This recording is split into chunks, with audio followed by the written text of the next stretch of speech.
Some of the biggest songs in history were not even planned. Some stupid with a flare gun burned the place to the ground. Today, we revisit 10 accidental songs that no band took seriously. American woman, stay away from me. Practice sessions, joke riffs, or last-minute filler tracks that somehow became global anthems.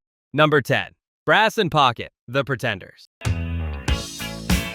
We got brass in. When The Pretenders recorded Brass and Pocket, lead singer Chrissie Hynde wasn't convinced. In fact, she reportedly didn't even want it released as a single and felt uncomfortable with how exposed and cocky the lyrics sounded coming from her. I'm feeling mental. Gonna make you.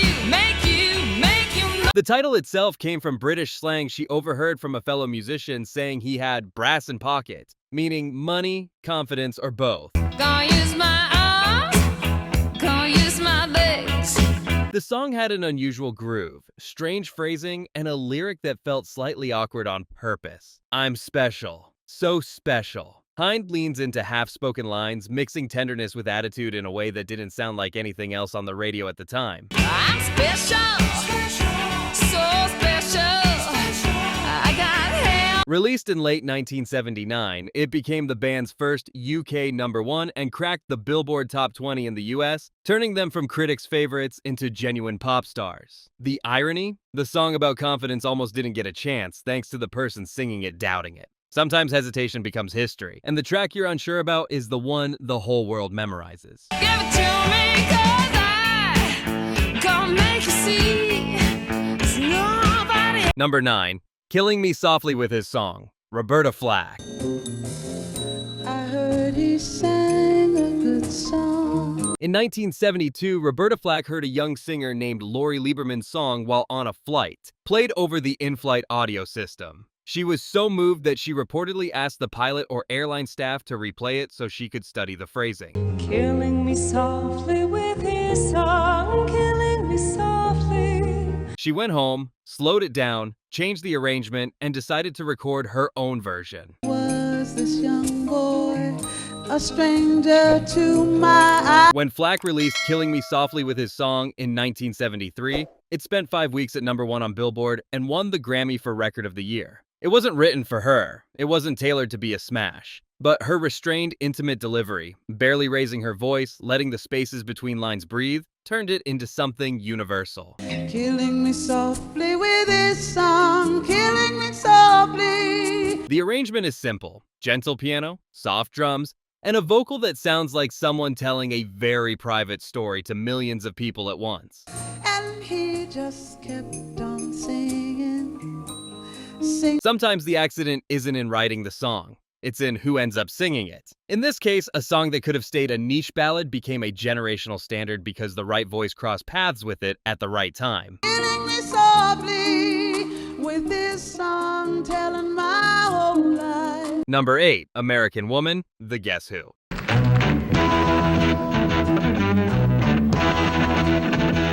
The story of American Woman begins on stage. In 1969, during a concert, Randy Bachman of The Guess Who broke a guitar string mid-performance. American woman, stay away from me.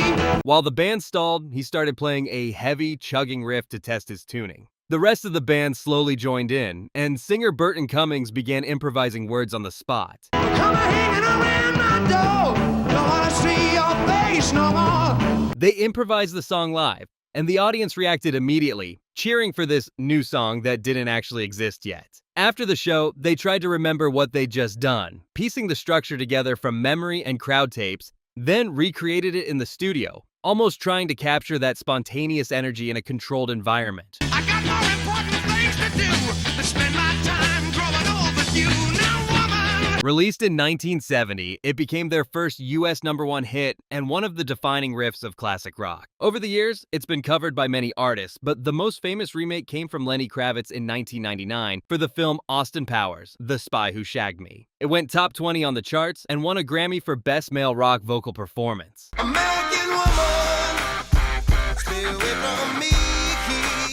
That cover introduced American Woman to a new generation, proving the song was powerful enough to survive decades. What started as a broken string moment and a time killer to keep the crowd from getting bored became a defining rock anthem, proof that mistakes on stage can end up on greatest hits albums.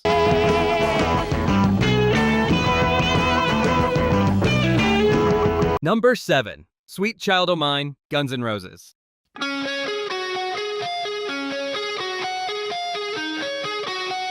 Sweet Child O' Mine began as Slash just messing around with a warm-up exercise on his guitar. He was running through a simple pattern he used to practice. The rest of the band heard it and started jamming along. Axl Rose began improvising lyrics inspired by his girlfriend at the time, Erin Everly, and within a few hours that casual riff had turned into a full song.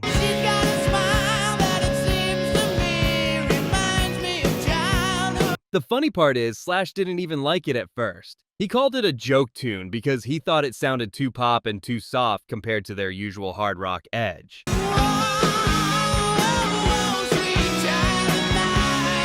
Some in the band weren't sure it belonged on Appetite for Destruction, thinking it didn't quite fit the rest of the album.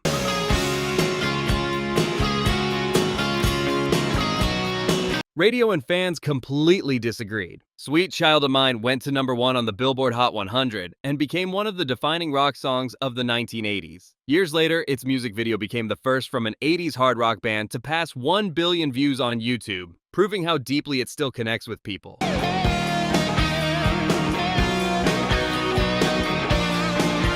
A throwaway warm-up riff ended up as one of the most famous guitar lines in history.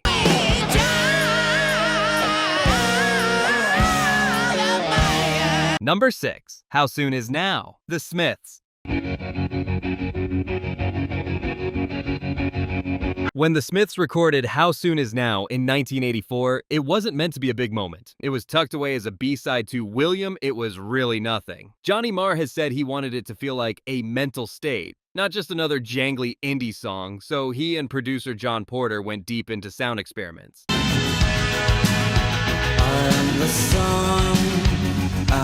They spend hours playing with tremolo on the guitar, running Marr's parts through several Fender Twin amps, locking the tremolo to the beat, and stacking take after take. That's how they created that hypnotic, wobbling pulse that feels like it's breathing.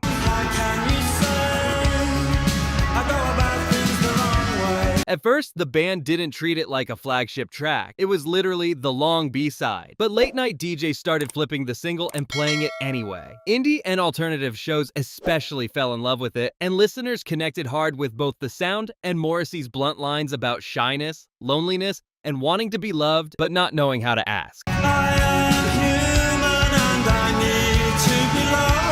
By 1985, the song had been pulled out of B-side status and re-released as an A-side in several countries. It was added to Hatful of Hollow, and later versions of Meat is Murder climbed the charts and slowly became one of the Smiths' signature songs. The one people mention first when they talk about the band. It's turned up in films, TV shows, and covers ever since, carrying that same haunting mood into new eras.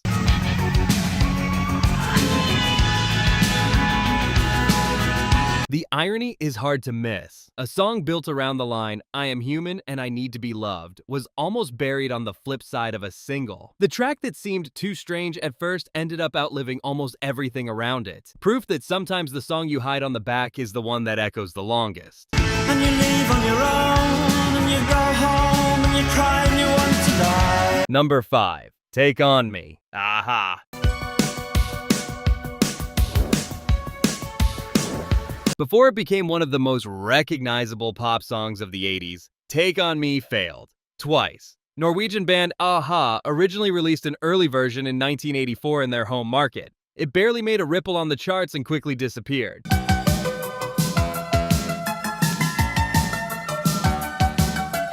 They re-recorded it with a different producer, changed the arrangement, and released it again. Still nothing big. Minor airplay, no real breakthrough. It wasn't until Warner Brothers backed a third version and invested heavily in the groundbreaking rotoscope animated music video that the song exploded.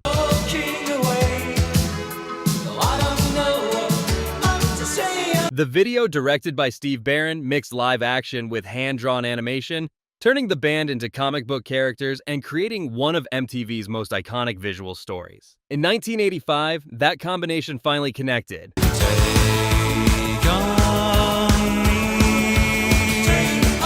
Take On Me hit number 1 on the Billboard Hot 100 in the US and top charts across Europe.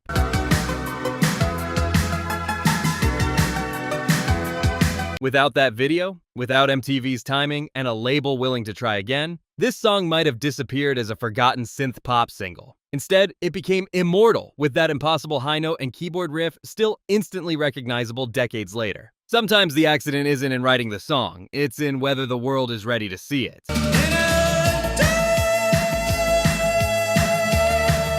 Number 4. Paranoid, Black Sabbath.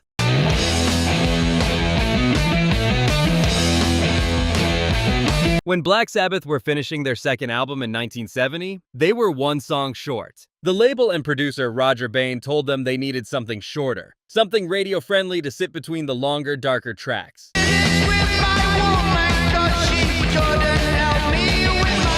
Guitarist Tony Iommi started playing a quick, punchy riff just to see what would happen. Within about 20 minutes, the band had written Paranoid.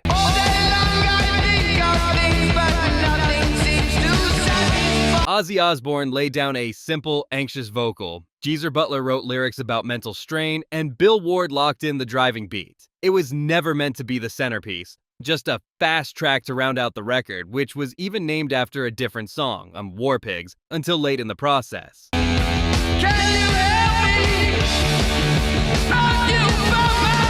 But once released, it became their signature track, reaching the top 5 in the UK, cracking rock radio worldwide, and defining early heavy metal in under 3 minutes. A filler track, written under pressure. And it ended up shaping an entire genre, becoming the riff every beginner learns when they first plug into a distorted amp.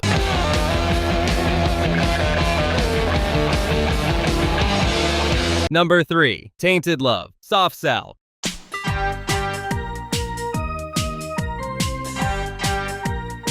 Before it became one of the defining synth-pop songs of the 1980s, Tainted Love was almost forgotten. Originally recorded in 1964 by American soul singer Gloria Jones, and failed to chart in either the US or the UK for nearly a decade. Sometimes I feel I've got to run away. Years later, in the Northern Soul Club scene in the UK, DJs rediscovered it and started spinning it at clubs like Vava's in Bolton and Wigan Casino. On those dance floors, it became a cult favorite. Fast, frantic Motown-style soul that only the most dedicated record hunters knew. Sometimes I feel I've got to run away. Then in 1981, British duo Soft Cell recorded a minimalist electronic cover, stripped-down drum machine, cold synthesizers, a much slower tempo, and a new key to fit Mark Allman's darker, lower voice. His detached vocal delivery turned the original's energetic pleading into something haunted and obsessive. It wasn't meant to be massive. They cut it quickly with basic gear, even borrowing a drum machine when theirs broke during recording. Love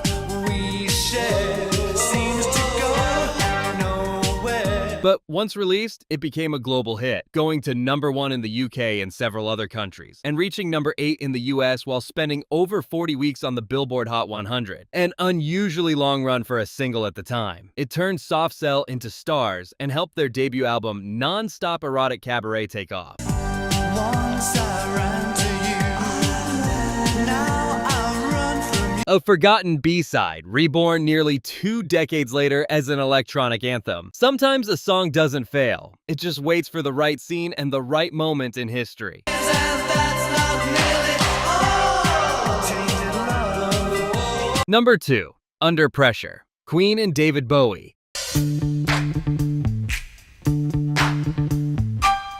In 1981, Queen were recording in Montreux, Switzerland. David Bowie happened to be in the same studio working on his own material. What began as a casual hangout and jam session turned into something unexpected. Pressure pushing down on me, pressing down. They started riffing on a bass line, arguing playfully over ideas, and slowly shaped what would become Under Pressure. That's the terror of knowing what this world is about. What you The now famous bass line emerged spontaneously during that jam, and the lyrics were written quickly and collaboratively, with Bowie and Freddie Mercury each improvising lines and then refining them, sometimes even working in separate rooms and bringing pieces back together. There was no grand plan, no label meeting saying, "Let's make a historic collaboration."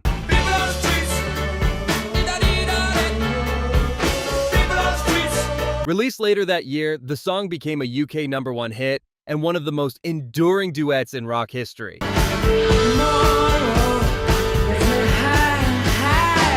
It wasn't planned, it wasn't strategic, it was a moment, a clash of two giants in the same room at the same time. And sometimes moments are enough to leave a permanent mark. This is ourselves under pressure. Number 1. Smoke on the Water, Deep Purple.